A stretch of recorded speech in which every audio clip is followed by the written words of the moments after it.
Hello, everybody out there, and welcome to another edition of Bolts Breakdown. Jay Recher here with you. Brian Burns will join us momentarily live from out in Dallas as the Lightning take on the Stars tonight.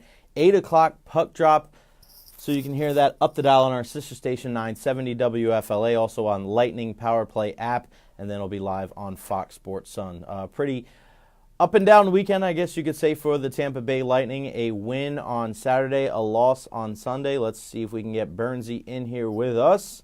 A lot better than the last couple times that we've been on here. We've had a serious echo with me here on Bolts Breakdown, but hopefully we got it all figured out. And there he is, Brian Burns. What's going on, brother? Hey, what's going on, man? No echo either, so we're good. I like it. First off, before we get started with the Tampa Bay Lightning, you celebrated a birthday over the weekend. So yeah, don't remind me. how did it go? Everybody wants to know. Everybody was hitting me up. How's Brian Burns' birthday in Brooklyn? That's a lot of bees. Yeah, I mean, there wasn't a whole lot to do. I didn't get into Brooklyn until, 2:30 in the morning. The team got there a little earlier. I was with the team, but doing a story on the equipment manager. So I was kind of with them once they got off the plane, and they take all the equipment over to the Barclays Center after the plane lands, and then they get everything set up in the locker room. So I was with those guys till about 2:30 in the morning.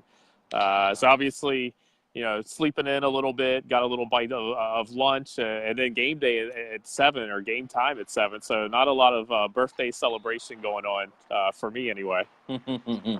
Lightning would take one home on Saturday in the game. Let's talk about that. The game in Buffalo. You go out there, never an easy place to play, but they were able to win that game on Saturday against the Sabres.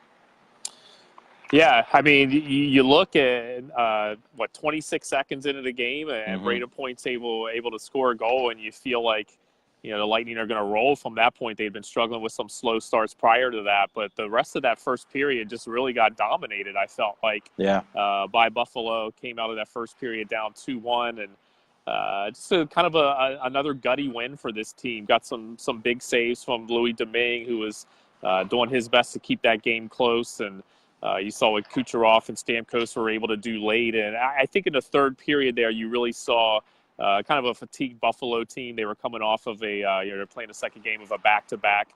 And I think the Lightning kind of imposed their will there in that third period, and were kind of able to take that game over late and do some damage against a Buffalo team that's kind of struggling a little bit of late. Yeah. They've fallen, well out of a playoff spot since that 10-game win streak they came on into Amalie Arena back in late November. Brian Burns, beat writer for TampaBayLightning.com, Jay Recher 95.3 WDAE, and then the game on Sunday against the Islanders. I was watching it with my good buddy Ian Beckles, and they couldn't seem to get on the right track. Yeah. 1-0 turns into 2, turns into 3, turns into 4. It was just a rough go of it against the Islanders on Sunday. What if you could pinpoint one thing? What do you think was the reason why they struggled so much? I mean, honestly, it was that first 5 minutes. I think if you take that first 5 minutes out of the game, I thought the Lightning played a pretty decent game. And I know the score kind of dictates that a little bit. When you fall behind 3-0, the other team's going to push or pull back a little bit and play a more defensive structured game, just looking not to give up some of those grade A opportunities. But I thought the Lightning's pushback, especially after they got a power play with about 7-8 minutes into the game. They didn't score, only got one shot on that power play, but I thought from that power play they got a little bit of momentum.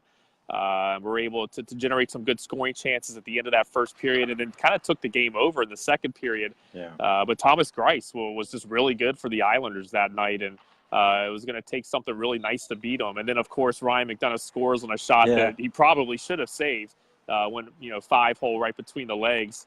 Considering all the other opportunities he denied. But, I thought if the Lightning could have got that fourth goal, I thought if it could have been 3-1, maybe go into the second intermission down only 3-1. I thought maybe they had a chance to squeeze that one out or at least get a point out of that game.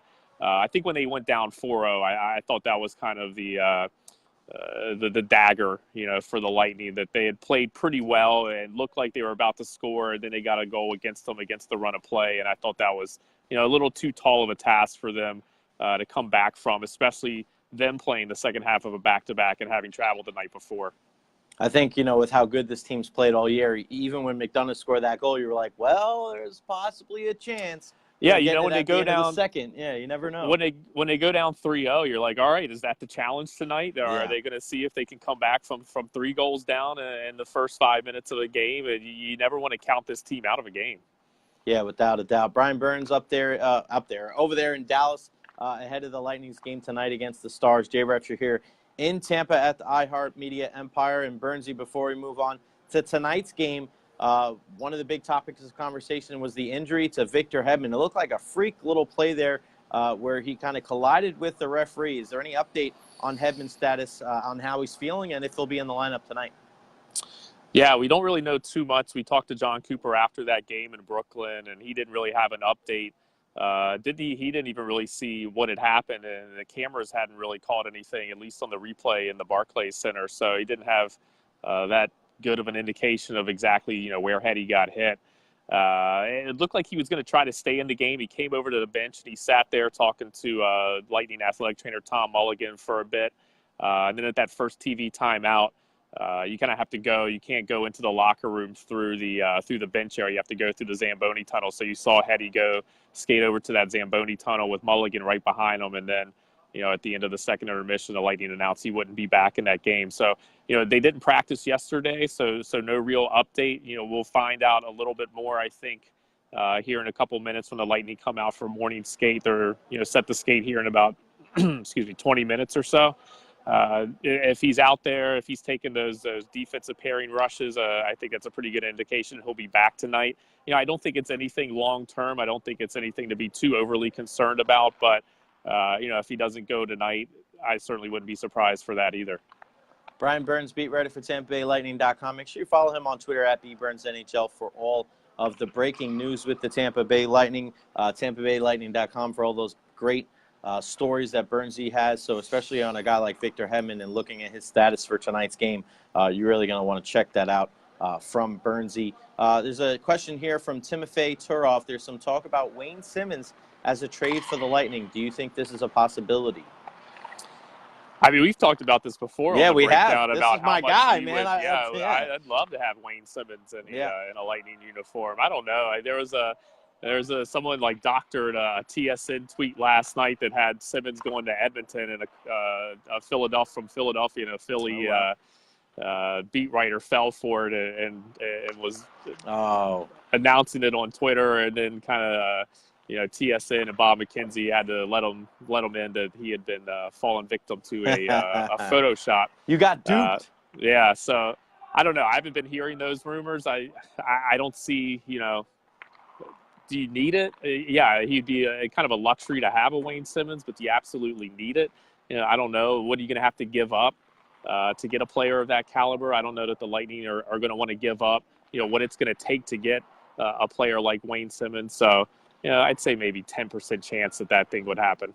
I'm going to go 11% chance 11. Just because I brought his name up earlier this year. So maybe, possibly, it could happen. That's one thing that people think about this Lightning team. Are they tough enough to go against guys like the Tom Wilsons of the world? And there's a lot of people, including Julian Brisebois, that figures that this team, the way it's constructed now, just a year older, is tougher. So teams, having Seti Paquette, Ryan Callahan, and a couple of guys like that, even guys like Anthony Cirelli, just being able to step up and play a little bit more of a physical role kind of alleviates the need for a guy like Wayne Simmons. Unfortunately, we have to wait until the playoffs to find out if that's still a possibility. Let's look forward to tonight's game. We appreciate everybody watching us here on Bolts Breakdown. Feel free to let us know right there at the bottom of the screen where you're watching from. Also, share this on your Facebook to let us know how to get the word out. Burnsy, 3 keys to tonight for the victory for the Bolts over the Dallas Stars. What do they got to do? Yeah, I mean, I think the first one's pretty obvious. This team needs to start on time. It's something that they haven't done for the last 3 or 4 games or so, and obviously that game in Brooklyn, they were, I think, just trying to get their feet into the game, get their legs going, and 5 minutes in, they're down 3-0, and it's just kind of a blitz. What do you do at that point? They tried to get back into it, but didn't have enough to overcome, that start. And then I thought Thomas Greiss in goal. So for me, and I think you'll see it was something that was addressed in the locker room after the game. Ryan McDonough said, they've been playing with fire a little bit with their starts. Maybe it takes a game like that where they just kind of get kicked in the teeth to realize that they need to start these games on time. So I think, if anything, that'll be a point of emphasis for tonight's game.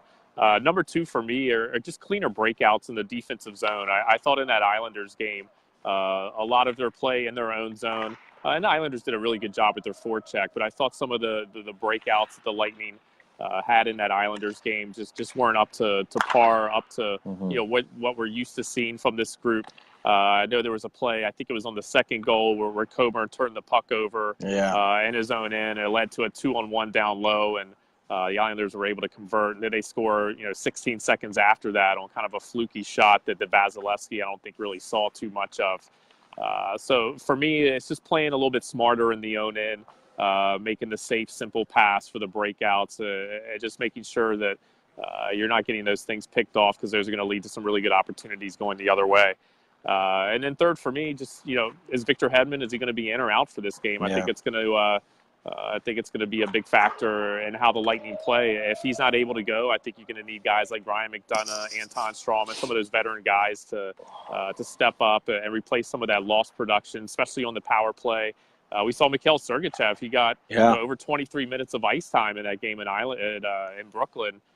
Set a career high for him, led the Lightning for time on ice for that game. So if Heddy's not able to go, maybe you see a little bit more Mikhail Sergachev. You're obviously going to see him on that first power play unit a little bit more.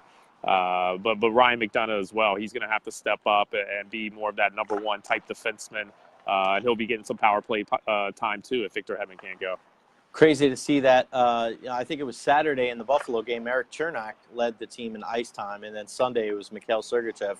Not many successful teams out there are going to have two kids under the age of 21 being able to lead them in ice time. But it's kind of crazy how this injury happens just mere days after Slater Cuckoo gets traded. If Heddy's out for any kind of discernible amount of time, you would think that Slater Cuckoo probably would have got some action right now. So, but, unfortunately for him, he moved on. I know he got in the lineup for Chicago, so good for Slater. My one guy to watch tonight is the newest member of the Dallas Stars, Andrew Cagliano. He's not a big goal scorer, an Iron Man in the NHL, a guy that doesn't miss games, but he's one of those meat and potatoes, depth, third, fourth line kind of guys. I wouldn't be surprised if he plays a little energized tonight and chips in with an assist or a goal. Andrew Cagliano, Dallas fans are going to love him.